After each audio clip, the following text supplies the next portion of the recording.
selection of Bulls players involved in the United Rugby Championship final, Erasmus gained some first-hand knowledge this week of what he has available to fulfill his ambitious task.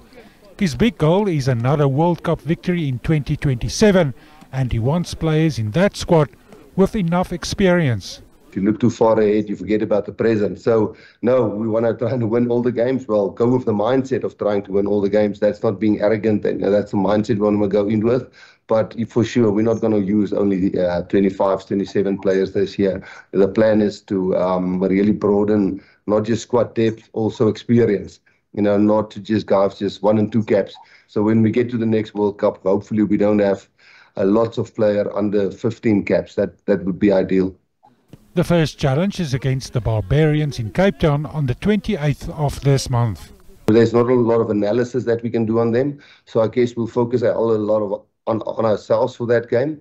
But yes, it is an opportunity to maybe some of the players who hasn't played for a while, maybe was in Japan.